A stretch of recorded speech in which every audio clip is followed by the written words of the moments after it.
Corona കാലം അടിപൊളിയാക്കിയ ചേട്ടനും ചേച്ചിന്നൊക്കെയാണ് നിങ്ങളെ കുറിച്ചുള്ള കമന്റ്സ്. ഒട്ടിക്കലി ഈ ഒരു സാധനം കൊണ്ടുവന്നത് ചേട്ടനാണ് അല്ലേ? ഫസ്റ്റ് ആണ് അങ്ങനെയാണ് ഞാൻ കേട്ടില്ല. ഫസ്റ്റ് ഷൂട്ട് ചെയ്യണം നോട്ടം എന്ന് പറഞ്ഞ സാധനം ഷൂട്ട് ചെയ്ത് നമ്മളൊരു വീഡിയോക്ക് കൊടുത്തു ഫേസ്ബുക്കിലെ.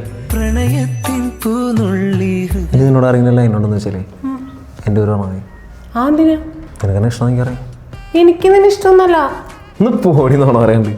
സത്യമായിട്ട് എനിക്ക് നിന്നെ ഇഷ്ടമല്ല. എന്നാ ഞാൻ അവളോട് ഇഷ്ടം പറയട്ടെ. വേണ്ട, അതെന്താ? എനിക്ക് ഇഷ്ടമല്ല. ഇപ്പൊ കല്യാണം കഴിഞ്ഞിട്ട് 4 വർഷം. 4 വർഷം. എത്ര നാള് പ്രണയിച്ചു? കുറച്ചാള് ആഗ്രഹിക്കാത്ത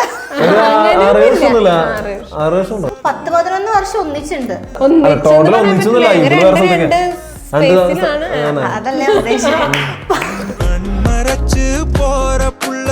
നിങ്ങൾ ഇത്ര 7 വർഷം പ്രണയിച്ചു കല്യാണം കഴിച്ചു, ആ ഒരു സീക്രട്ട് അതിന് ആരും പറഞ്ഞു എനിക്ക് വേറെ റിലേഷൻഷിപ്പ് ഉണ്ടായിരുന്നില്ല എന്നുള്ളത്. ചിഞ്ചു വന്നപ്പോ വേറെ റിലേഷൻ ഉണ്ടായില്ല.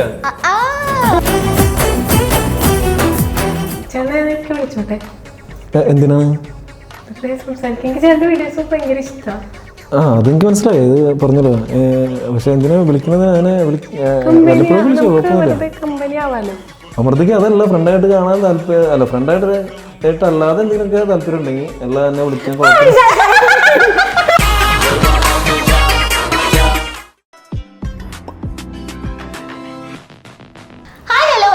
വെറൈറ്റി മീഡിയയുടെ പുതിയൊരു ചർച്ചയിലേക്ക് സ്വാഗതം. ഞാൻ Mastani and this is our show Masti with Mastani. ഇന്ന് എന്റെ കൂടെയുള്ള കപ്പിൾസിനെ കുറിച്ച് പറയുകയാണെങ്കിൽ ഇവർ ഓൾറെഡി ഇൻസ്റ്റഗ്രാമിലും യൂട്യൂബിലൊക്കെ ഭയങ്കര ട്രെൻഡിങ് ആണ്. നമ്മളൊക്കെ ഡെയിലി യൂട്യൂബ് ഒക്കെ തുറന്ന് ഇവരുടെ വീഡിയോസേ കാണാറുള്ളൂ. അതും പോരാഞ്ഞിട്ട് ഈ ചേട്ടനാണെങ്കിൽ സിനിമയിൽ അഭിനയിച്ച് നമ്മൾ തിയേറ്ററിലും കാണാറുണ്ട്. സോ നമുക്ക് വെൽക്കം ചെയ്യാം വിനീത് ആൻഡ് ചിഞ്ചു. ചിഞ്ചു ആണ് ശരിക്കും പേര്? ആണോ? ഞാൻ ചോദിക്കായിരിക്കായിരുന്നു വീട്ടിൽ വിളിക്കുന്ന പേരെങ്ങാനാണോ? അത് തന്നെയാണ് ശരിക്കും പേര്. അതെ, എന്ത് സംഭവം അറിയോ? അത് തത്തയ്ക്ക് പേരിട്ടതാണ്. ഇവളുടെ വീട്ടില് തത്തിനായിരുന്നു. ആ തത്തയുടെ പേര് ചിഞ്ചു എന്നാണ്.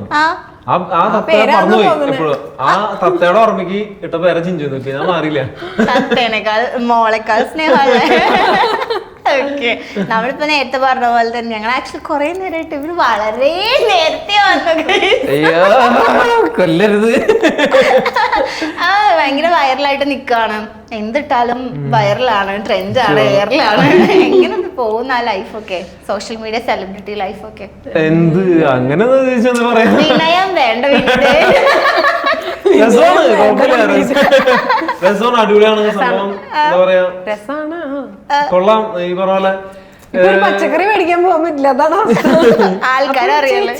തക്കാളി വാങ്ങി പോയി ചേച്ചി, ഞാൻ ചിലപ്പോ കടയിൽ പോയി കഴിഞ്ഞാൽ പോവാം, ഒരു സെൽഫി എടുത്തോട്ടെ എന്നല്ലേ? അതിപ്പോ എല്ലായിടത്തും ഉണ്ടല്ലോ. ഇപ്പൊ സ്ഥലം ഇഷ്ടംപോലെ. അത് ശരിയാ, മേക്കപ്പ് ഒന്നും പോകാൻ പറ്റില്ല. അവര് കടയിൽ പോയി കൊറേ സാധനം വാങ്ങിച്ചിട്ട് വരുന്ന അവസ്ഥയാണ്. അത് ശരിയാ, ആൾക്കാർ ഇങ്ങനെ എടുത്ത് തന്നോണ്ടിരിക്കും. എന്നാലും പുറത്തിറങ്ങുമ്പോ ഫാൻസിന്റെ റെസ്പോൺസ് ഉണ്ട്. എല്ലാം എനിക്ക് നമ്മളെ ഇഷ്ടപ്പെടുന്ന ഒരുപാട് ആളുകളുണ്ട്. അത് ഭയങ്കര സന്തോഷമല്ലേ? നമുക്ക് പുറത്തിറങ്ങുമ്പോ നമ്മൾ തിരിച്ചറിയുന്നു. എവിടെ പോയാലും നമുക്ക് നമ്മളെ ആളുകൾ തിരിച്ചു. ഒരാളെങ്കിലും ഇപ്പൊ തിരുവനന്തപുരം പോയാലും നമുക്ക് ഒരാളെങ്കിലും നമ്മൾ തിരിച്ചറിയുന്നുണ്ട്. മറ്റേ ചേട്ടനല്ലേ, മറ്റേ മെഡിക്കൽ ഷോപ്പ് ചോദിക്കും. അത് ഭയങ്കര സന്തോഷമുള്ള കാര്യമാണ്. നമ്മളാണ് തിരിച്ചറിയുന്നത്. എനിക്ക് തോന്നുന്നു കൊറോണ കാലം അടിപൊളിയാക്കിയ ചേട്ടനും ചേച്ചിന്നൊക്കെയാണ് നിങ്ങളെ കുറിച്ചുള്ള കമന്റ്സ് ഒക്കെ. കൊറോണ സമയത്താണ് ഞങ്ങൾ സ്റ്റാർട്ട് ചെയ്യണത്. കൊറോണ സമയമാണ്. കൊറോണ സമയത്ത് അതിന് മുമ്പ് ഞങ്ങൾ സ്റ്റാർട്ട് ചെയ്തിരുന്നു. കൊറോണ സമയമാണ് ശരിക്കും പറഞ്ഞാൽ ഞങ്ങൾ ശരിക്കും ഒരു ബൂമിങ് കിട്ടിയത് സമയം. കണ്ടന്റ് കണ്ടിന്യൂസ് ആയിട്ട് ചെയ്തതും ആ സമയത്ത് പിന്നെ എല്ലാവരും മൊബൈലിലാണല്ലോ. അതെ, വേറെ പണിയൊന്നുമില്ലല്ലോ. അങ്ങനെ അതായിരുന്നു കൂടുതൽ ഭയങ്കര രസമായിട്ട് തോന്നിയത്. ഈ സിനിമാക്കാരുടെ പാർട്ട്ണർ ആവുമ്പോഴേ ഇപ്പൊ ഹസ്ബൻഡ് കൂടുതലും ആണുങ്ങള് ഒരു സിനിമ നടന്റെ പാർട്ട്ണർ ആവുമ്പോഴേക്കും ഏറ്റവും വലിയ പ്രശ്നം അവർക്ക് സിനിമയായിരിക്കും ഏറ്റവും ഭയങ്കര ഇമ്പോർട്ടന്റ്. സിനിമയാണ് ആദ്യം പറയണം. സിനിമ ഇല്ലെങ്കിൽ അവരുടെ മൂഡ് മാറും അല്ലേ? അപ്പൊ എങ്ങനെയാ അത് ഹാൻഡിൽ ചെയ്യുന്നത് ആ ഒരു സിനിമാക്കാരന്റെ അല്ലെങ്കിൽ സിനിമ മോഹിയുടെ ഒരു വൈഫ് എന്ന നിലയില്? എനിക്ക് ആദ്യമേ അറിയായിരുന്നു. എനിക്ക് അങ്ങനത്തെ പ്രശ്നമില്ല. അല്ല, മറ്റേ ജയസൂര്യ പുണ്യാളെന്ന് ഞാൻ പറഞ്ഞത് കിട്ടുമ്പോ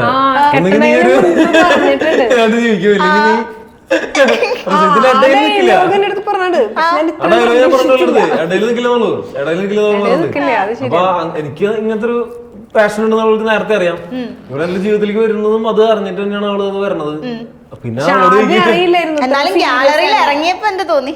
ഇറങ്ങി പിന്നെ ഞാനും കൂടെ ഇറങ്ങിയല്ലോ, അത് കാരണം എനിക്ക് അങ്ങനെ അതെ സത്യം അതുകൊണ്ട് ഇവള് കൂടെ വന്നപ്പോ ആക്ച്വലി ഇവൾക്ക് ഇതിന്റെ ബുദ്ധിമുട്ടുകളും കാര്യങ്ങളും ഇതിന്റെ ടെൻഷനും എനിക്ക് ഫീൽഡ് എന്താണ് ഇത് എങ്ങനെയാണെന്നൊക്കെ മനസ്സിലായപ്പോ എനിക്ക് അങ്ങനെ പ്രശ്നമൊന്നുമില്ല. പുറത്തുനിന്ന് പിന്നെ ഒരു പ്രശ്നം എന്താന്ന് വെച്ചാൽ ഫുൾ ടൈം ഇതായിരിക്കും ചിന്ത. അതാ നമ്മൾക്കൊരു ഇത് സമയം തരണ്ടേ. സമയത്തിന്റെ ഇല്ല, ഒരു കാര്യം ചോദിച്ചു കഴിഞ്ഞാൽ 1 മണിക്കൂർ കഴിഞ്ഞാൽ അതിന്റെ ഉത്തരം കിട്ടുള്ളൂ. വണ്ടി ഒരു സ്ഥലത്തുനിന്ന് ഇറങ്ങി അപ്പൊ ഒരു ചോദ്യം ചോദിച്ചിട്ടുണ്ടെങ്കിൽ ആ സ്ഥലത്ത് എത്തി കഴിഞ്ഞിട്ട് അതിന്റെ ഉത്തരം കിട്ടുള്ളൂ. അതല്ല കൈ കിട്ടുന്നില്ല. അതാണ് എനിക്ക് ഏറ്റവും പ്രശ്നമായിട്ട് തോന്നിയത്. കാരണം എനിക്ക് ഇപ്പൊ വിളിച്ചു കഴിഞ്ഞാൽ 2 വിളിയില്ലെങ്കിലും വിളി കേൾക്കണ്ടേ. ഞാനൊരു 10 വിളി കഴിയുമ്പോ എന്റെ എനർജി ഒക്കെ പോയിണ്ടാവും. ഒരു ദിവസം ഒരു 40 പ്രാവശ്യം വിളിക്കേണ്ടി വരും. പക്ഷെ എനിക്ക് തോന്നണു ഈ റീൽസ് ഒക്കെ വൈറലാവുന്നതിന് മുന്നേ ഇങ്ങനെ എടുക്കുന്നതിന്റെ വെർട്ടിക്കലി ഈ ഒരു സാധനം കൊണ്ടുവന്നത് അല്ലേ? ഫസ്റ്റ് ആണ് അത് പറയാൻ കാരണം വെച്ചാൽ അതിനു മുമ്പ് ഞാനത് കണ്ടായിരുന്നത് 2 ഒന്ന് ഒടിയന്റെ ടീസർ ഇറങ്ങിയായിരുന്നു വെട്ടിക്കലി മോഹൻലാൽ ഇങ്ങനെ ഇരുന്നത്. അതാണ് ആ സമയത്ത് ഷൂട്ട് ചെയ്ത് ഇറക്കിയത്. വെട്ടിക്കലി എല്ലാവരും ക്രോപ്പ് ചെയ്താണ് ഇറക്കിയായിരുന്നത്. എല്ലാവരും ക്രോപ്പ് ചെയ്യും, 16:9 വൈഡിന്ന് ക്രോപ്പ് ചെയ്ത് ഇറങ്ങി. അപ്പൊ പിന്നെ അങ്ങനെ റഹ്മാന്റെ കുറച്ച് വീഡിയോസ് അവര് വെട്ടിക്കലി ഷൂട്ട് ചെയ്ത മ്യൂസിക് വീഡിയോസ് കണ്ടിരുന്നു. അങ്ങനെ ശ്രദ്ധിച്ചിരുന്നു. അങ്ങനെയാണ് ഞാൻ വെട്ടിക്കലി ഷൂട്ട് ചെയ്യാം, ഇത് ഭയങ്കര രസമുള്ള പരിപാടിയാണെന്ന് എനിക്ക് അന്ന് തോന്നിയിട്ട് അങ്ങനെയാണ് ഞാൻ വെട്ടിക്കലി ഫസ്റ്റ് ഷൂട്ട് ചെയ്യണം. നോട്ടം എന്ന് പറഞ്ഞ സാധനം ഷൂട്ട് ചെയ്ത് നമ്മളൊരു മീഡിയക്ക് കൊടുത്തു ഫേസ്ബുക്കിലെ. ദെൻ അത് വെറൈറ്റി മീഡിയക്കും തന്നിരുന്നു ഉണ്ടായിരുന്നു തോന്നുന്നു. അതിന് 2ാമത്തെ ഇതൊക്കെയാണ് വെറൈറ്റി മീഡിയക്ക് വന്നത്. അത് പിന്നെ ഭയങ്കര ഹിറ്റായി. അവിടെ നിന്നാണ് ഞാൻ ചെയ്യണ സമയത്ത് പലരും എന്റെ അടുത്ത് പറഞ്ഞു ഇത് വെർട്ടിക്കലി ചെയ്യണോ, നമുക്ക് വൈഡ് ചെയ്താൽ പോരെ എന്നൊക്കെ ഇങ്ങനെ ചോദിച്ചായിരുന്നു. അങ്ങനെ ചെയ്താൽ പോരെ, വേണ്ട ഇത് ഇങ്ങനെ മതി, ഇത് മതി എന്ന് പറഞ്ഞു. പിന്നെ അത് ഇറങ്ങിയ ശേഷം പറഞ്ഞു അത് നന്നായി എന്നുള്ളൊരു ഇത് പറഞ്ഞു. എന്തായാലും നിങ്ങളിപ്പം വീഡിയോസ് ഒക്കെ ചെയ്യുന്നല്ലേ, നമുക്ക് ഒരു കോണ്ടന്റ് ഒന്ന് ലൈവായിട്ട് എന്താണ് കോണ്ടന്റ് കോത്തിയുടെ ചെയ്യും.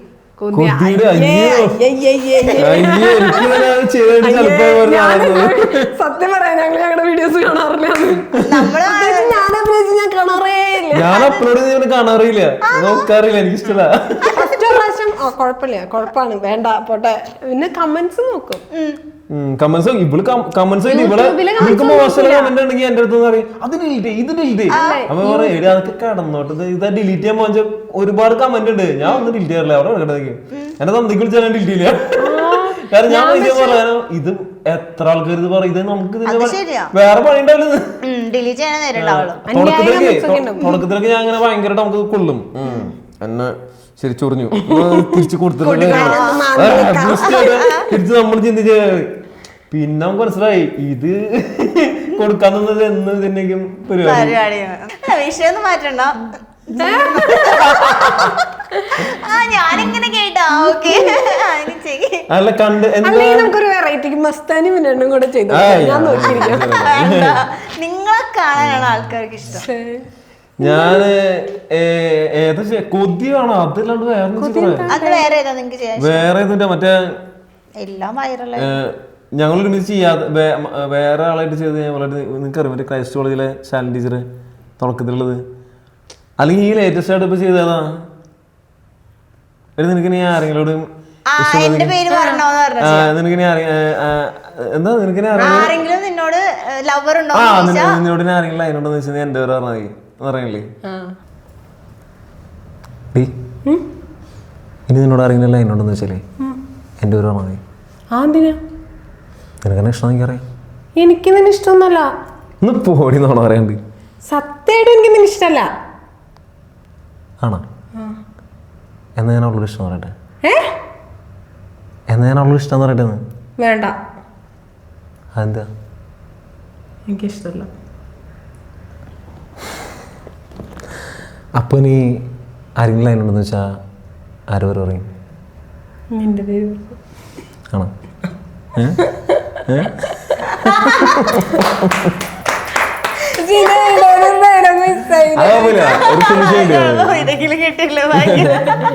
ഞാനായിട്ടെ നിങ്ങളിങ്ങനെ ആക്ട് ചെയ്യുമ്പോഴേ ശരിക്കും ചിരി വരാറുണ്ടോ? എത്ര വട്ടം ചിരി വരാറുണ്ട് ഇങ്ങനെ റൊമാൻറ്റിക്? അല്ല ഇപ്പൊ ചെയ്യണതും അപ്പൊ ചെയ്യുന്നതും ഭയങ്കര വ്യത്യാസമുണ്ട്. അത് നമ്മള് ഷോർട്ട് ആയിട്ടല്ലേ പോണേ. ഇപ്പൊ എനിക്ക് ചിരി വരണ്ടാവും. ഞാൻ ചിരിക്കുന്നുണ്ടല്ലേ. അല്ല അവിടെ ചെയ്യുമ്പോ അല്ലാണ്ട് റീൽസ് ഇപ്പം കോണ്ടന്റിന് വേണ്ടി ചിരിക്കില്ല, ഭയങ്കര പ്രൊഫഷണൽ ആണ്, ക്യാരക്ടർ ആയിട്ട് എന്നും കാണുന്ന മുഖല്ലേ. അത് ഒരു ക്യാരക്ടർ മൂഡ് കൂടി എന്തെങ്കിലും പിടിക്കണ്ടാവും. അത് അതുകൊണ്ട് ഇപ്പൊ നമ്മള് അത്രയ്ക്ക് ഇൻവോൾവ് ആയിട്ടല്ല ഇപ്പൊ പെട്ടെന്ന് സ്പോണ്ടേനിയസ് വരണില്ല. അത് അവിടെ ചെയ്യുമ്പോ കുറച്ചും കൂടി ആളുകൾക്ക് ഇൻട്രസ്റ്റ് ആണോ, അപ്പൊ ആളുകളുടെ അങ്ങനെ വേറെ കുറച്ച് സ്ഥലമൊക്കെ ഉണ്ട്. അപ്പൊ അതിങ്ങനെ പിടിച്ച് അതാണ് അതിലൊരു സട്ടിൽ ഫീൽ ഉണ്ടാവും. നിങ്ങളിപ്പോ 7 വർഷം ഇപ്പൊ കല്യാണം കഴിഞ്ഞിട്ട് 4 വർഷം. എത്ര നാള് പ്രണയിച്ചു? 3 വർഷം. കുറച്ചാള് ആഗ്രഹിക്കാത്ത 6 വർഷം പ്രണയിച്ചു. 10 വർഷം 10 6-7 വർഷം 10-11 വർഷം ഒന്നിച്ചുണ്ട് അല്ലെ? ടോട്ടൽ അതല്ലേ അങ്ങനെ തന്നെ 10 വർഷം കുടുംബക്കാര് വേറെ തിരിയും. നിങ്ങളുടെ ആ ഒരു ജേർണിയില് 10 വർഷമായിട്ട് നിങ്ങൾ പരസ്പരം സ്നേഹിച്ച്, നീ അവിടെ നിന്ന് സ്നേഹിക്കുന്നു, നീ ഇവിടെ നിന്ന് സ്നേഹിക്കുന്നു, പക്ഷെ നിങ്ങൾ ഒന്നിച്ചല്ലേ? ഒന്നിച്ചാണ്. ഇപ്പൊ താക്കോലോടെ ഉണ്ട്. ഇപ്പൊ താക്കോൽ എവിടെ ഉണ്ട്? അവിടെ ഇരുന്നോട്ടെ. അയ്യോ, ഞാനെന്താ ചോദിക്കാമെന്ന് വെച്ചാ എന്താ രഹസ്യം ഈ ഒരു റിലേഷൻഷിപ്പ്? ഈ 5-8 വർഷം പ്രണയിക്കുന്നോട് മസ്താനിയുടെ അഭിപ്രായം എന്താ? എനിക്ക് 5-8 വർഷത്തെ പ്രണയമില്ലടാ. അല്ല 5 വർഷം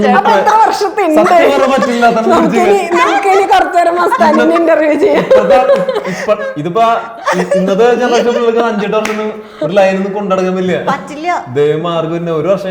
മസ്താനിയുടെ അഭിപ്രായം എന്താണ് ഇതിന്? എനിക്കിഷ്ടാ കൊറേ നാൾ പ്രണയിച്ച് അയാളെ തന്നെ കല്യാണം കഴിക്കാം, പക്ഷെ ഞാൻ എവിടെ ഇത് തന്നെയാണ് ഗതി. ഒന്നില്ലെങ്കിൽ എണ്ണത്തേക്കോ അല്ലെങ്കിൽ പക്ഷെ നല്ല രസമുള്ള പരിപാടിയാ. സത്യം പറഞ്ഞ മസ്താനി കാണുന്ന പോലെ അല്ല, ഇത്തിരി വൈബ് വേറെയുള്ള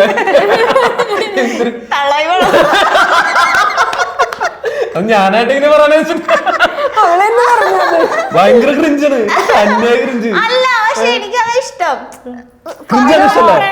വെറുതെ എല്ലാവരും വീഡിയോ കാണുന്നേ. അല്ല ക്രിഞ്ച് ഇഷ്ടമാണ് പ്രണയത്തിലെ. പെമ്പിളേർക്ക് ഇഷ്ടല്ലേ? പെമ്പിളേര് കുറച്ച് നമ്മളൊരാളെ ഡീപ്പായിട്ട് ഇഷ്ടപ്പെട്ട് വരുമ്പോ അവിടെ കുറച്ച് പൈങ്കിളി ആവും. നിങ്ങളുടെ ആ ഒരു രഹസ്യം എന്താ ഇത്ര നാളെ ഒന്നിച്ച് നിക്കാം? കാരണം നമ്മൾ നേരത്തെ പറഞ്ഞ പോലെ ഇപ്പൊ കൊറേ ഡേറ്റിംഗ് ഉണ്ട്, എന്താണ് സിറ്റുവേഷൻഷിപ്പ്, എന്തൊക്കെയല്ലേ സിറ്റുവേഷൻഷിപ്പ്, ലിവിങ് ടുഗദർ, ബെനിഫിറ്റ്, അങ്ങനെ കൊറേ അതെന്താന്ന് വെച്ചാൽ എനിക്കും അറിയില്ല.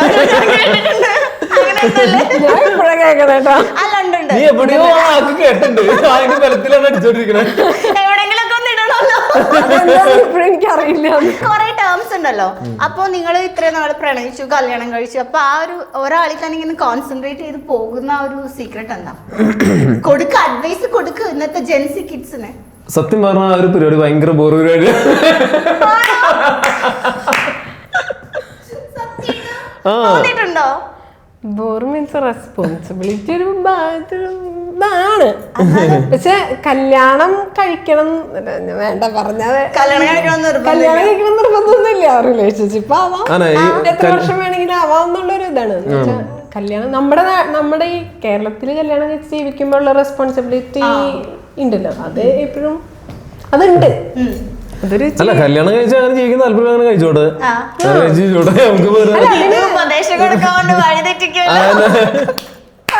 സത്യത്തിൽ ചോദ്യം മുഴുവൻ ക്ലിയർ ആയില്ല.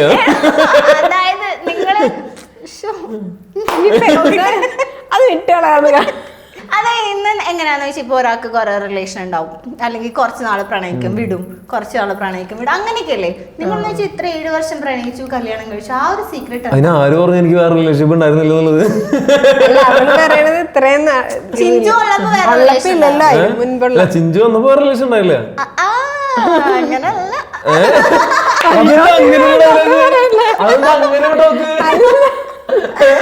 അല്ല ഇപ്പൊ പറയില്ല, ആര് പറഞ്ഞു എനിക്ക് വേറെ റിലേഷൻ ഉദ്ദേശിച്ചത് ഞങ്ങളുടെ കല്യാണത്തിന് മുൻപൊക്കെ അല്ല, ഞങ്ങള് പ്രേമിക്കുന്നതിന് മുന്നേ ആൾക്ക് നമ്മുടെ പ്രായത്തിൽ ചെറിയ പ്രായത്തിലൊക്കെ നമുക്ക് ഉണ്ടായിട്ടുണ്ട്. അതാണ് ഉദ്ദേശിച്ചത്. അതെല്ലാ ഇന്റർവ്യൂലും പറയുന്നുണ്ട്. എന്തിനാന്ന് എനിക്കറിയാൻ പാടില്ല.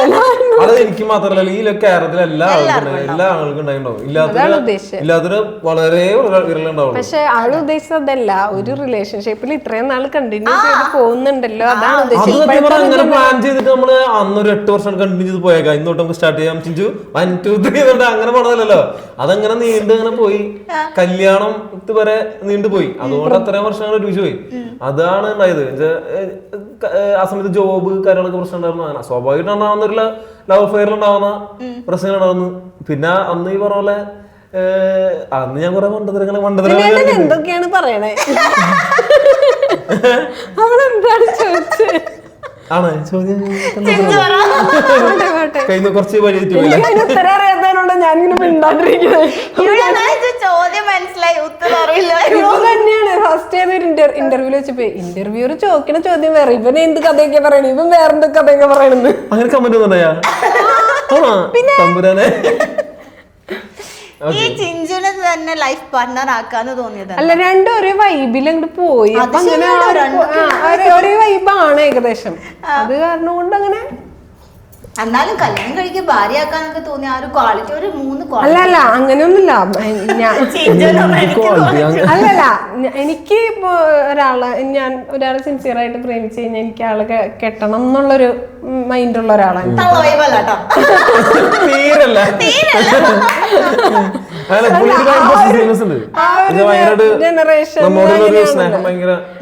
എനിക്കങ്ങനെ കുറച്ചാളത്തേക്ക് വിട്ട് എനിക്ക് എന്റെ അങ്ങനെ എന്റെ മൈൻഡിൽ നിന്ന് അങ്ങനെ പോവില്ല പെട്ടെന്ന് അടുത്ത റിലേഷൻ അങ്ങനെ ഒരാളല്ല ഞാൻ. അപ്പൊ ആ റിലേഷൻഷിപ്പിൽ വന്നത് പുള്ളിയാണ്. പുള്ളി പെട്ടുപോയി. പിന്നെ എനിക്ക് ആ സമയത്ത് കല്യാണം കഴിക്കാൻ ആ ഒരു പ്രഷറൊക്കെ ഉണ്ടായിരുന്നു. അപ്പൊ അങ്ങനെ കല്യാണം കഴിച്ചു. എനിക്ക് അങ്ങനെ എന്താ പറയാ, ഒരാളെ പ്രണയിച്ച് ഇപ്പൊ ആ സമയത്തുള്ള ഇവിടെ തന്നെ കല്യാണം കഴിക്കാൻ വേണ്ടിട്ട് അങ്ങനത്തെ പുള്ളിക്ക് കല്യാണം എന്നുള്ളൊരു സംഭവം വലിയ ഇതല്ല. പുള്ളിയുടെ ഒരു ആഗ്രഹം സിനിമ ചെയ്യണം എന്നുള്ളത്. അതിനകത്ത് നമ്മള് ആ ടൈമില് നമ്മള് റിലേഷൻഷിപ്പ് ആണ്. അപ്പൊ ആ സമയത്ത് കല്യാണത്തിന്റെ ഇതൊക്കെ വന്നു കഴിഞ്ഞപ്പോ കല്യാണം കഴിക്കാം. അല്ല, നമ്മളെ ആത്മാർത്ഥയുടെ സ്നേഹം നമുക്ക് കണ്ടറിയാം. നമുക്ക് തരുന്നൊരു സാധനം ഭയങ്കര സിൻസിയർ ആണ്. സീരിയസ്നെസ് അല്ല, സിൻസിയർ ആണ്. അപ്പൊ ഞാൻ നോക്കിയപ്പോ ഇത്ര സിൻസിയർ ആയിട്ട് ഒരാളെ നമ്മളെ സ്നേഹിച്ചിട്ട് നമ്മൾ പിന്നെ അത് കണ്ടില്ല എന്ന് വെക്കുന്ന ഒരു ഭയങ്കര ബുദ്ധിമുട്ടല്ലേ. എനിക്ക് അവളോട് സ്നേഹമുണ്ട്, അതേ സിൻസിയർ എനിക്ക് അവളോടും ഉണ്ട്. പക്ഷെ ഈ പറഞ്ഞ പോലെ രണ്ടിലും ഒരു ചെറിയ വ്യത്യാസത്തിൽ അവൾക്ക് കുറച്ച് പൊസസീവ് ആയിട്ടുള്ള ഒരു സ്നേഹം ഭയങ്കരമായിട്ട് ഉണ്ടായിരുന്നു.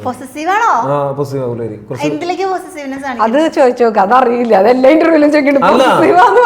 ഞാൻ വേണം എന്നുള്ളൊരു ഭയങ്കര ഉണ്ടാവില്ല. അല്ല, എല്ലാവർക്കും ഉണ്ട്. ഞാൻ പറഞ്ഞ അതില് എപ്പോഴും ആണുങ്ങൾക്ക് ആ സാധനം ഇല്ല. ആണുങ്ങൾക്ക് വേണോ, കിട്ടി വേണ്ട. അങ്ങനെയാണോ? അങ്ങനെയല്ല, ചിലര് എല്ലാരും അല്ല, ഒരു 99.9. എനിക്കിപ്പോ ഇവിടെ അന്ന് കല്യാണം കഴിച്ചില്ലെങ്കിലും ഞാൻ കുറച്ച് കഴിയുമ്പോൾ അത് അണ്ടർസ്റ്റാൻഡിങ്ങിലേക്ക് വരും. മനസ്സിലായി? എനിക്ക് മുമ്പോട്ട്.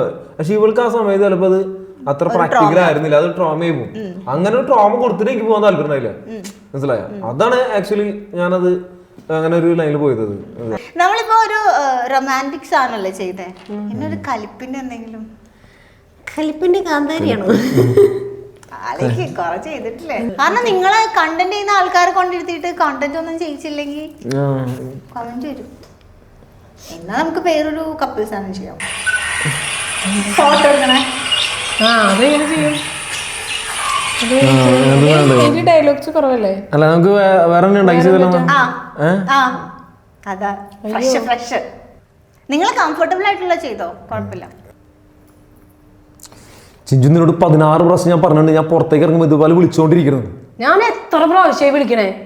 ഇത്ര പ്രാവശ്യം വിളിച്ചാലേ ഫോൺ എടുക്കാൻ പറ്റുള്ളൂ. കണ്ടൂടെ കോള്? ഞാൻ വീട്ടിലിപ്പോ നിനക്ക് എപ്പോഴും ഞാൻ വേണം. എന്നാ നീ വിളിച്ചോണ്ട് കുത്തിരിക്കും. ഒന്ന് പുറത്തേക്ക് ഇറങ്ങി എനിക്ക് ഇത്ര സമാനം തരുന്നു. ഞാൻ എന്തെങ്കിലും ആവശ്യത്തിനായിരിക്കും വിളിക്കണേ. അപ്പൊ ഒന്ന് കോൾ എടുത്തെന്താ കുഴപ്പം? എനിക്ക് 100 കാര്യങ്ങളുണ്ടോ. ഞാൻ എന്റെ കൂട്ടുകാരുടെ കൂടെ ആയിരിക്കും. ചിലപ്പോ എന്തെങ്കിലും മീറ്റിംഗിലായിരിക്കും, എന്തെങ്കിലും വർക്കിന്റെ പരിപാടി ആയിരിക്കും. ഇതിനിടയിൽ ഇങ്ങനെ വിളിച്ചോണ്ടിരുന്ന ഞാൻ എപ്പോഴും നിന്നെ അറ്റൻഡ് ചെയ്തോണ്ടിരിക്കണം. വിളിക്കുമ്പോൾ അറ്റൻഡ് ചെയ്തോണ്ടിരിക്കണം. അതെ, നീ നിന്റെ കൂട്ടുകാരുടെ അടുത്തായിരിക്കും. അത് പറഞ്ഞാൽ മതി കേട്ടാ. പിന്നെ എനിക്ക് എന്റെ കൂട്ടുകാരുടെ അടുത്ത് പോണ്ടേ? നിനക്ക് വിളിച്ചെടുത്ത് കാര്യം പറഞ്ഞൂടെ? എനിക്ക് അങ്ങനെ എടുത്ത് സംസാരിക്കാൻ പറ്റുന്ന സിറ്റുവേഷൻ ആയിരിക്കില്ല. ഞാൻ ഇവരുടെ അടുത്ത് മുമ്പിൽ സംസാരിച്ചോണ്ട് എന്തെങ്കിലും കാര്യം സംസാരിച്ചോണ്ട് നീ ഇങ്ങനെ വിളിച്ചോണ്ടിരുന്ന ഞാൻ ആ സബ്ജക്ട് കട്ടായി പോകും. നിന്റെ അടുത്ത് 1/2 മണിക്കൂർ 1 മണിക്കൂർ സംസാരിക്കാൻ വേണ്ടിട്ടല്ല ഞാൻ വിളിക്കണേ. ഞാൻ എന്തെങ്കിലും കാര്യത്തിനായിരിക്കും വിളിക്കണേ. പറഞ്ഞാൽ മനസ്സിലായ? നീ എന്ത് കാര്യത്തിന് വിളിക്കണേ? നിനക്ക് ഒന്നിനും മറ്റേ എന്തെങ്കിലും ഞാൻ പറയുന്നോ? നിങ്ങൾ സീരിയസ് ആയോ? നിങ്ങൾ ഇങ്ങനെയായിരുന്നു. ഞാനിപ്പോ നിർത്തോന്ന് വിചാരിക്കുന്നു. ഇത് കേറി നിർത്തില്ലെങ്കിൽ ഇവിടെ അടിയുണ്ടാവും. ഞാനിങ്ങനെ നോക്കിയിരിക്ക. അവിടുന്ന് നിനക്ക് എന്നെ അടി. അയ്യോ, റിയൽ ലൈഫിൽ ഇങ്ങനെ വിളിച്ചോണ്ടിരിക്കാറുണ്ടോ? ഞാൻ വിളിക്കും. വിളിക്കാറുണ്ട്. വിളിച്ചെടുക്കൂല. കുറച്ച് ഏതെങ്കിലും ഒരു സർക്കിളിൽ എടുക്കുകയാണെങ്കിൽ ഞാൻ ചിലപ്പോ എന്തെങ്കിലും കാര്യത്തിന് സംഭവം സത്യം എന്തെങ്കിലും കാര്യത്തിന് വിളിച്ചാൽ എടുക്കൂല. പിന്നെ ചിലപ്പോ മറ്റേ സാധനം വാങ്ങിച്ചിട്ട് പറയാൻ വിളിക്കുന്നതായിരിക്കും. ഒരു 10 അതെന്തെങ്കിലും ചിലപ്പോ ഇടയിലോ ഒക്കെ കമ്പനി അടിച്ചിരിക്കുന്ന സമയത്താണെങ്കിൽ എടുക്കൂല. ശരിക്കും ഞാൻ പുറത്തേക്ക് ഇറങ്ങി കഴിഞ്ഞാൽ ഇവൾക്ക് ഇത്തിരി വിളി കൂടുതൽ തന്നെ. എന്നെ ഇങ്ങനെ എനിക്ക് അല്ലെങ്കിൽ പൊതുവെ എന്നെ എപ്പോഴും വിളിച്ചോണ്ടിരിക്കുന്നത് ഇവിടുന്നല്ല. എന്നെ ആരും അങ്ങനെ എപ്പോഴും വിളിച്ചോണ്ടിരിക്കും എനിക്ക് ഇഷ്ടമല്ല. എന്നുവെച്ചാൽ എനിക്ക് എന്റെ ഒരു ഇതുകൊണ്ട് അപ്പൊ എപ്പോഴും ഇങ്ങനെ കണ്ടിന്യൂസ് വിളിച്ചാൽ എനിക്ക് ഞാൻ ഓർക്കില്ല. ഞാൻ അങ്ങനെ എനിക്ക് അങ്ങനെ പ്രശ്നം ഉണ്ടെങ്കിൽ അപ്പൊ അത് ഒരു സീനാണ്. അപ്പൊ ഇവള് ഇങ്ങനെ വിളിച്ചോണ്ടെങ്കിൽ എനിക്ക് കുറച്ച് കഴിയുമ്പോൾ ഞാൻ പൊട്ടും. അപ്പൊ എന്താ ഉണ്ടാവും അറിയോ? അമ്മ ലേറ്റ് ആയി കഴിഞ്ഞാൽ അമ്മ വയ്ക്കും അവനെന്തേ ചിലപ്പോ എനിക്ക് അറിയുമായിരിക്കും. എന്നാലും ഞാൻ എനിക്ക് അവര് ഇങ്ങനെ ഇതാക്കണ്ടാന്ന് ചോദിച്ചു. അപ്പൊ അമ്മ നീ വിളിച്ചോളൂ ഭക്ഷണം കഴിക്കാൻ വരാൻ. ഇല്ല അമ്മ വിളിക്കും, ഞാൻ വിളിച്ചെടുക്കൂല. ഞങ്ങൾ അണ്ടർസ്റ്റാൻഡിങ് ഇല്ല. അപ്പൊ ഞാൻ പറയും അമ്മ അമ്മ ഞാൻ വിളിക്കാറില്ല. അമ്മ വിളിച്ചു.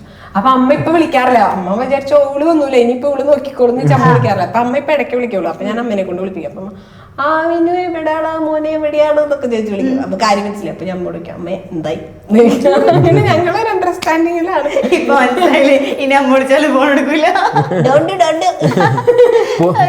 ഇനി എന്താ നിങ്ങളുടെ ഫ്യൂച്ചർ പ്ലാൻസ്? ഇനി പുതിയ സിനിമ വരുമ്പോ ചെയ്യണം.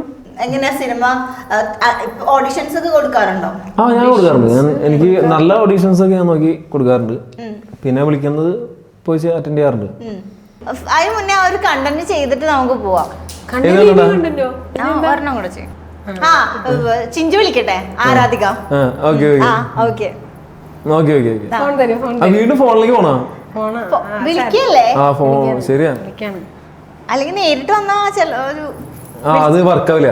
നമ്പർ എങ്ങനെ വിളിക്കുന്നു. ഹലോ ഹലോ ഹലോ ഹലോ ആരത്? വിനീത് ചേട്ടനാണോ വീഡിയോ ഒക്കെ ചെയ്യണേ? അതെ അതെ വിനീതാണ്. ശരിക്കും വീഡിയോയിലുള്ള ചേട്ടനാണോ? അതെ വീഡിയോയിലുള്ള ചേട്ടനാണ്. മോട്ടം അതൊക്കെ ചെയ്ത് എന്നും അതന്നെ അതന്നെ അതന്നെ. കണ്ടോ എന്റെ വീഡിയോസ് ഒക്കെ കാണണ്ടോ? അയ്യോ ഞാൻ എല്ലാ വീഡിയോസും കാണാറുണ്ട്. എനിക്ക് ഭയങ്കര ഇഷ്ടമാണ്. എന്തായാലും എന്താ വിളിച്ചപ്പോ? ഞാൻ വെറുതെ എനിക്ക് നമ്പർ കിട്ടിയപ്പോ ഞാൻ ഇങ്ങനെ വിളിച്ചതാ. എങ്ങനെയാ നമ്പർ കിട്ടിയേ? നമ്പർ ഇൻസ്റ്റാഗ്രാമിൽ നിന്ന്. ഓ ഇൻസ്റ്റാഗ്രാമിൽ. ആണോ മെസ്സേജ് ഉണ്ടായോ? അമൃതയുടെ വീട് എവിടെയാ? എൻ്റെ തിരുവനന്തപുരം. മാരീഡ് ആണോ? മാരീഡ് ആണ്. ഓ മാരീഡ് ആണല്ലേ. കുട്ടികളൊക്കെ ഉണ്ടോ? ഇല്ല കുട്ടികളൊന്നുമില്ല. Okay okay. അതെൻ്റെ വൈഫാണ്. എത്ര നാളെ കല്യാണം കഴിഞ്ഞിട്ട്? കല്യാണം കഴിഞ്ഞിട്ട് ഏകദേശം ഒരു 4 വർഷമൊക്കെ ആയി. ചേട്ടൻ്റെ വീഡിയോസ് ഒക്കെ അടിപൊളിയാട്ടാ. ആണോ? ചേട്ടനൊക്കെ വിളിച്ചോട്ടെ? എന്തിനാണ്? വെറുതെ സംസാരിക്കും. എനിക്ക് ചേട്ടൻ്റെ വീഡിയോസ് ഒക്കെ ഭയങ്കര ഇഷ്ടമാണ്. ഞാൻ എപ്പോഴും കാണാറുണ്ട്. അതെനിക്ക് മനസ്സിലായി. ഇത് പറഞ്ഞല്ലോ. പക്ഷെ എന്തിനാ വിളിക്കുന്നത്? അതിനെ കമ്പനി ആവാലോ. കമ്പനിയാ? അല്ലെങ്കിൽ എന്നെ അനീതിയായിട്ട് കണ്ടാൽ മതി. എൻ്റെ പേര് അമൃത. അല്ല എനിക്കൊരു പ്രശ്നമുണ്ട്. എൻ്റെ അമൃത എനിക്കങ്ങനെ അനീതിയായിട്ടൊന്നും കാണാൻ പറ്റില്ല. ഫ്രണ്ടായിട്ട് കണ്ടാൽ മതി. അല്ല ഫ്രണ്ടായിട്ട് കാണാൻ പറ്റില്ല. അതെന്താ? അല്ല എനിക്ക് ഫ്രണ്ട്സും അനീതിമാരൊക്കെ ഉണ്ട്. പിന്നെ എനിക്ക് കുഴപ്പമില്ല. എൻ്റെ അടുത്ത് ആരെങ്കിലും സംസാരിച്ചില്ലേ എനിക്കങ്ങനെ ഫ്രണ്ടായിട്ടോ പെങ്ങളായിട്ടൊന്നും കാണാൻ പറ്റില്ല. ഒന്നും പ്രത്യേകിച്ച് അമൃത ഇത്ര ക്യൂട്ട് വോയിസിൽ ഇതുപോലെ ഇങ്ങനെ സംസാരിച്ചുകൊണ്ടിരുന്നു കഴിഞ്ഞാൽ ഓട്ടോമാറ്റിക്കായി എൻ്റെ മനസ്സിലെ കള്ളത്തരങ്ങൾക്ക് പുറത്തേക്ക് വരും. അപ്പം എനിക്കങ്ങനെ എനിക്കത് പറ്റില്ല, ബുദ്ധിമുട്ടാണ്. അല്ല ഞാൻ ഫ്രാങ്കായിട്ട് സത്യമല്ല പറഞ്ഞത്. അല്ലാണ്ട് ഞാൻ വിളിച്ചിട്ട് അമൃത വിളിച്ചോളൂ ഫ്രണ്ടായിട്ട് നമുക്ക് കാണാമെന്നുകൊണ്ട് ഞാൻ അമൃതനെ പറ്റിക്കാനൊന്നും പോയില്ലോ. എൻ്റെ പിന്നീട് ഞാൻ എന്തെങ്കിലും എൻ്റെ ഭാഗത്ത് എന്തെങ്കിലും റോങ് ആയിട്ടൊന്നും അമൃതയ്ക്ക് ബുദ്ധിമുട്ടാവില്ല. അതിൽ നല്ലതല്ല ഇത്ര ഫ്രാങ്കായിട്ട് സംസാരിക്കുന്നത്. അങ്ങനെ റോങ് ആയിട്ടൊന്നും വരില്ല. ഫ്രണ്ടായിട്ട് കണ്ടാൽ മതി. ഇടയ്ക്ക് സംസാരിക്കും. ഇല്ല എനിക്ക് ഫ്രണ്ടായിട്ട് കാണാൻ പറ്റില്ല അമൃതനെ. എനിക്കങ്ങനെ ഫ്രണ്ട്സ് ഒന്നും ഇല്ല അധികം. അത് എൻ്റെ പ്രശ്നമല്ല. എനിക്ക് ഇഷ്ടംപോലെ ഫ്രണ്ട്സ് ഉണ്ട്. എനിക്ക് അമൃതനെ പ്രത്യേകിച്ച് എനിക്ക് അമൃതനെ ഒരു ഫ്രണ്ടായിട്ട് കാണാൻ പറ്റില്ല. കാരണം അമൃത എന്നെ വിളിച്ച് സംസാരിക്കുമ്പോൾ എനിക്ക് അമൃതയോട് ഓട്ടോമാറ്റിക്കലായിട്ട് എനിക്ക് വേറെ എന്തെങ്കിലുമൊക്കെ തോന്നാം. അതിനുമ്പോൾ അത് വിളിക്കാതിരുന്നോടെ, അതല്ല നല്ലത്. നമ്മൾ ഇടയ്ക്ക് വല്ലപ്പോഴും വിളിച്ചു. അതെനിക്ക് മനസ്സിലായി. പക്ഷെ ഇങ്ങനെ ഇഷ്ടം തോന്നുന്ന എല്ലാവരും എന്നെ വിളിച്ചിട്ട് എൻ്റെ അടുത്ത് ഫ്രണ്ടായി കാണാന്ന് പറഞ്ഞാൽ ഞാൻ വിട്ടുപോയില്ലേ. അമൃതയ്ക്ക് അതല്ല, ഫ്രണ്ടായിട്ട് കാണാൻ താല്പര്യം അല്ല, ഫ്രണ്ടായിട്ട് അല്ലാതെ എന്തെങ്കിലുമൊക്കെ താല്പര്യം ഉണ്ടെങ്കിൽ എല്ലാം എന്നെ വിളിക്കാൻ കുഴപ്പമില്ല.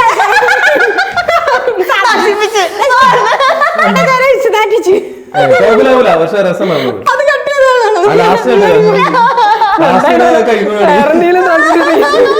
പക്ഷെ അതിലുണ്ടായത്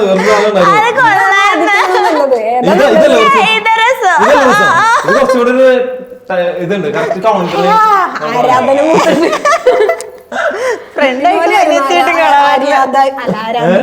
ഇങ്ങനെയാണോ ആരാധികമാരോട് പറയണോ? എനിക്കറിയാണോ? ഇതിപ്പോ ഉണ്ടാക്കിയതാണല്ലോ നമ്മള് കണക്ക് ഉണ്ടാക്കിയതാണ്. ആക്ച്വലി ഇത് ഞാൻ ചെയ്യാൻ വച്ചിരിക്കുന്ന കണ്ടന്റ് ആയിരുന്നു. സത്യമായിട്ട് ഞാനത് ഇപ്പൊ ഇങ്ങനെ വെറൈറ്റി മീഡിയ ഞാൻ അത് ഇവിടെ ചെയ്ത് നോക്കിയാണ്. ഇനി ആരും വിചാരിക്കരുത് ഞാൻ ഇതുപോലെ ആളുകൾ ഒരു കാര്യം. അപ്പോ ഇനിയിപ്പോ നിങ്ങളുടെ വീഡിയോസ് ഒക്കെ ഇറങ്ങാനുണ്ട്, പുതിയ സിനിമകളൊക്കെ വരട്ടെ. ഫാൻസ് ഒക്കെ വെയിറ്റിംഗ് ആണ് ഇനിയും ബിഗ് സ്ക്രീനിൽ കാണാൻ, ചിഞ്ചുവിനെ ബിഗ് സ്ക്രീനിൽ കാണാനൊക്കെ. ഫഹദ് ഫാസിലിന്റെ കൂടെയൊക്കെ അഭിനയിക്കണം എന്നാണ് കുട്ടിയുടെ ആഗ്രഹം. അപ്പോ എന്തായാലും thank you so much for coming. ബാക്കി നിങ്ങളുടെ കയ്യിലാണ്. ഇവരെ ഞാൻ നിങ്ങൾക്ക് വിട്ടു തന്നിരിക്കുന്നു. നിങ്ങളെ അപ്പൊ thank you so much for coming. നല്ല രസമുണ്ടായിരുന്നു കേട്ടോ സംസാരിച്ചിരിക്കാൻ. ഞാൻ വിചാരിച്ചത് ജാടയായിരിക്കും വന്ന് പക്ഷെ ജാടയല്ല, എന്റെ ലെവലിലേക്ക് ഇറങ്ങി വന്നിട്ടുണ്ട്. താങ്ക് യു ആൻഡ് എല്ലാവിധ ആശംസകളും നേരുന്നു. അടിപൊളിയാവട്ടെ. കുറെ വീഡിയോസ് ഒക്കെ ചെയ്ത് കുറെ സിനിമകളൊക്കെ ചെയ്ത് നമ്മളിനി മൂവി പ്രൊമോഷൻസിനൊക്കെ കാണട്ടെ. അപ്പോൾ all the very best and thank you so much. Thank you. അപ്പൊ എല്ലാവരോടും താങ്ക്സ്. OTT-യിൽ പാലുമ്പഴം മസ്റ്റ് ആണ് കാണണം. OTT-യിൽ Palumpazham. Okay thank you. Okay by.